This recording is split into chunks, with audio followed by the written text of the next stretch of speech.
Hi, hello. I'm actually in my echoey chamber. I'll show you. This is my little yoga studio that's actually in our garden. It's so cool. Imagine we have like our own little space. So this morning I was out here doing some yoga, some movement, and really I just wanted to share something today because hi Emma, hello, how are you doing? I wanted to share something about my passions, and I think the echo is a bit weird, but anyways, I said I'd sit out here for her now because it was where I got the insight this morning to share it. So when I moved to basically people always say to me, Patricia, it's so great that you're able to like speak up and you're not afraid of speaking up and sharing your voice and all of that. And I was like, oh no, I wasn't always like this. And growing up I actually always had like lots of really bad sore throats. Hi Claire, hey, tell us where you are in the world.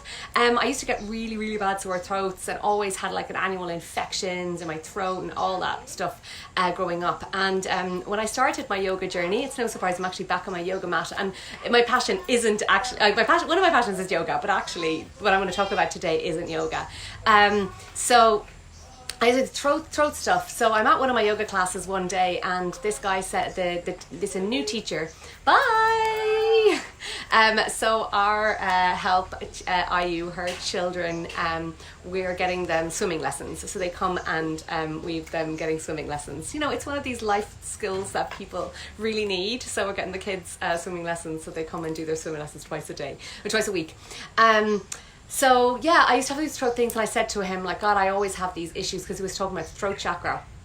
And he goes, you should try chanting. And I was like, chanting? Oh yeah, whatever. So just to put this all into context of the story, I at that stage was driving like a little 2-door BMW. I kind of had like the life that everyone thought. I got this perfect life. I was running a great business. I was like the it girl around town. I was in the newspaper in my local town.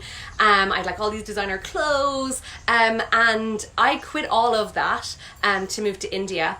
But basically when I was kind of just going to one yoga class a week, this guy said to me, go to chanting. And I was like, yeah. And I was like, well, where'll I do chanting? And he said, I'm starting a class on Friday. So I went to the first ever chanting class, and we sat in a circle. Like, it was very hippie-ish, and it was very not me at the time.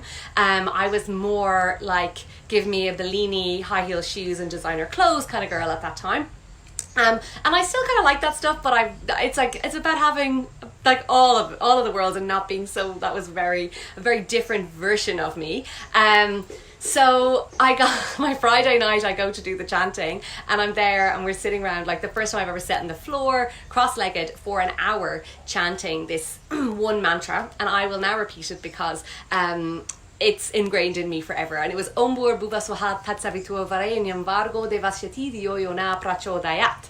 Yes, that is a mouthful. And what happened from that was, after I completed that round of chanting, I never ever felt so peaceful and quiet inside of me like ever again. Like, well, not ever again, or up until then. Like, I'd never actually set like so, my brain was like so quiet, and it was so crazy how silent everything, it was just like empty brain, like, which I never had. I was just like, go, you know, what's next? And it was just, it was so powerful. So when I did wake up one day, well, actually, I decided to quit that job in Ireland. Actually, it was my mom kind of fired me. But she said, you need to leave. And I said, I'm moving to India to become a yoga teacher. And they all were like, what? You're going to India to become a yoga teacher? So I headed to India to become a yoga teacher, quit everything. I actually wrote off my car. I got rid of everything. Like, if you know about, well, you know about me with decluttering. Like, I decluttered pretty much nearly everything in my life at that stage. I moved to India with like one rucksack. And I was going for a month, and I ended up there for nearly a year for a yoga teacher training. And I got there for the yoga teacher training, and while I was doing the training, this girl used to come in and share a house with me, and she would sit in the room and do chanting in the room next door. I'm like, I want to know more of that. So I went to see, she goes, I go to chanting lessons. And I'm like, oh my God, I want to do that, because that made me feel really good. So I ended up going to the chanting, but she was just more singing. So I got to the chanting teacher. I said, I don't want to learn to sing. I want to learn how to chant.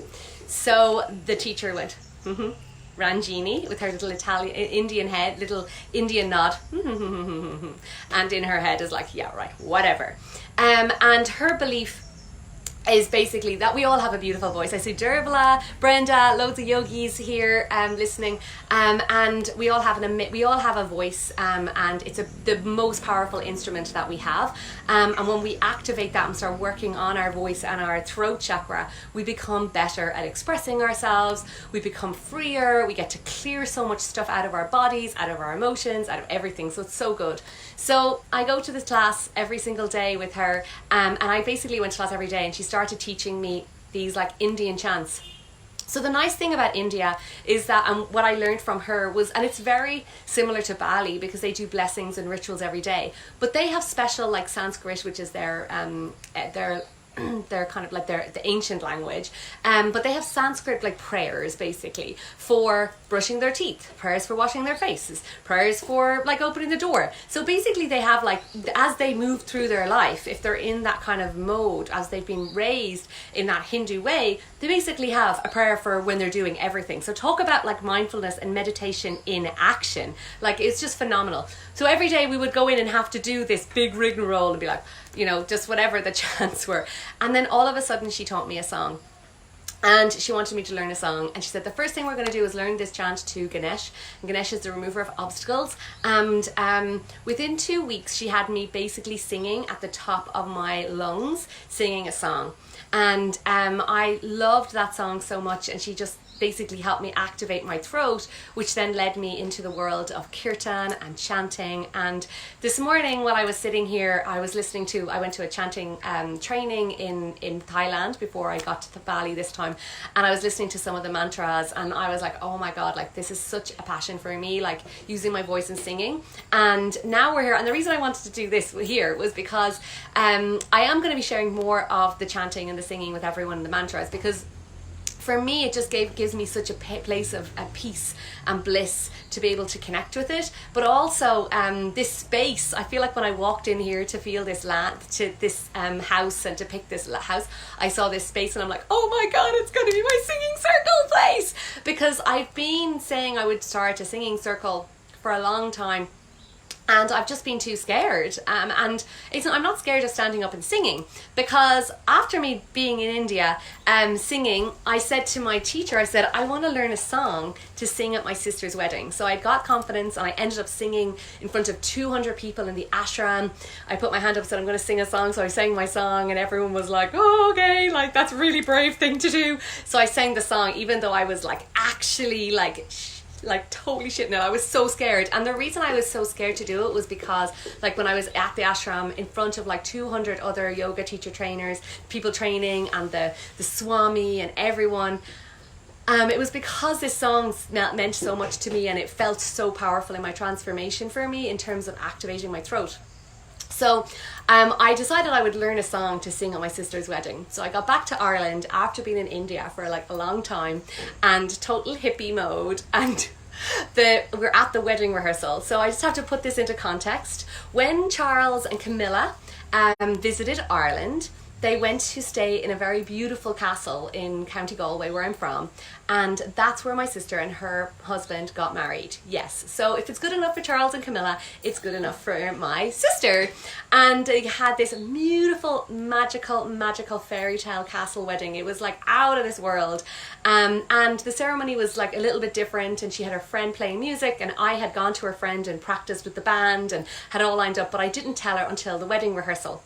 So at the wedding rehearsal, my mom, my sister, everyone's there, and they're waiting for, and I turned around to go, I have a song that I'd like to sing. Now, I had never sang for them. I had never told them I'd been doing singing lessons, and I literally sounded like a crow before I ever went to India. So let's just say they were like, so I could see my sister shock in her face, and she was a bit nervous. My mom was like, no way, like no. And let's just say this wedding wasn't perfectly planned, so there was no way I was gonna like fit in.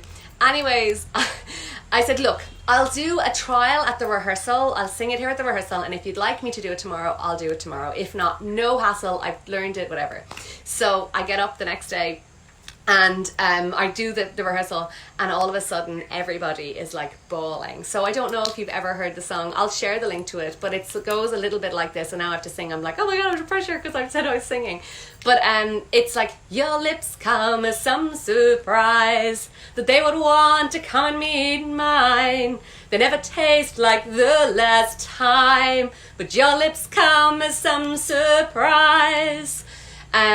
So that's the song, and it was just this most beautiful song that I had learned and sang, and everyone was like crying and emotional, and they were like, okay, you can sing it tomorrow, oh my god.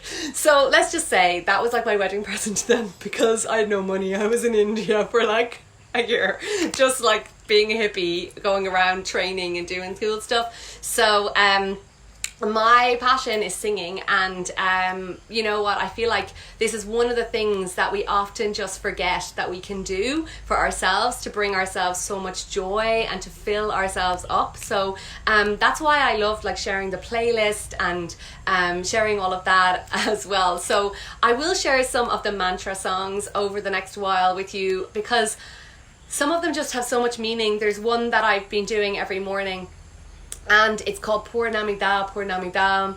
I don't know if I can do it now, but basically the way it goes and the meaning of it is just like, all is perfect, all is perfect. Everything is perfect, everything is perfect.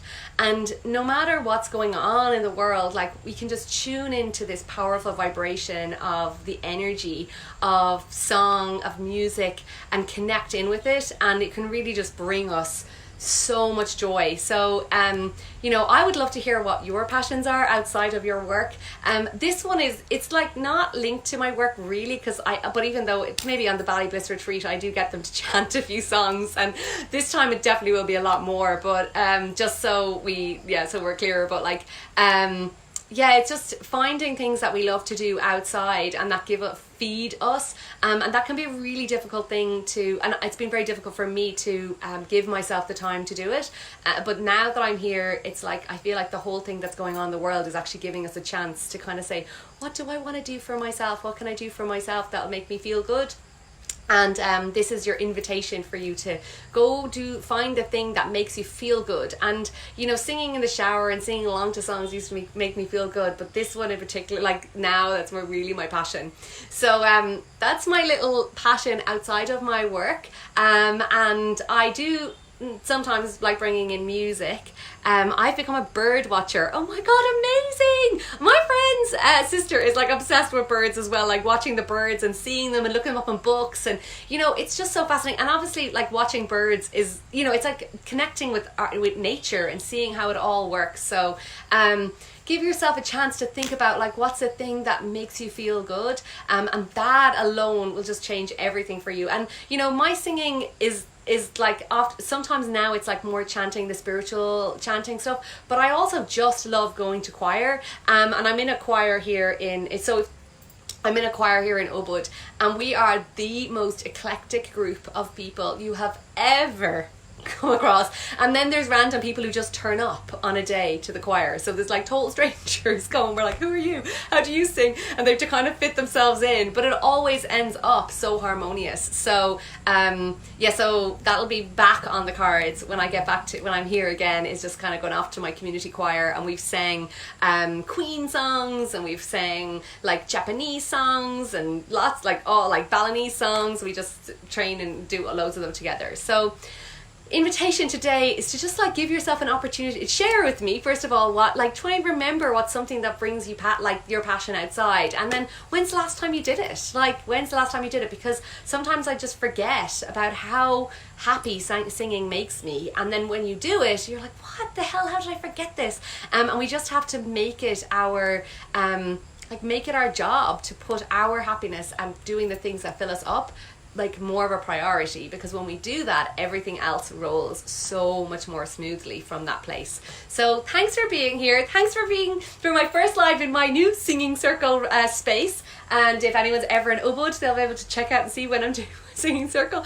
Hopefully it'll be more of a community gathering as opposed to just me, but it may start off just as me singing, and then we'll see what happens.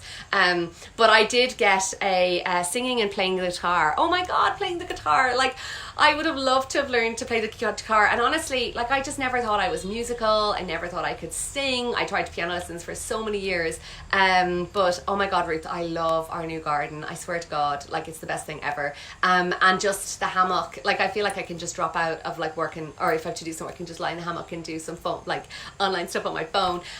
It's just so magical. Now on Thursday we have a special woman coming who's going to help us treat the mosquitoes, because even our Balinese like cook, Ayu, was like, there's a lot of mosquitoes here. It's because we have a pond, I think, but we're going to learn how to minimize mosquitoes the natural way.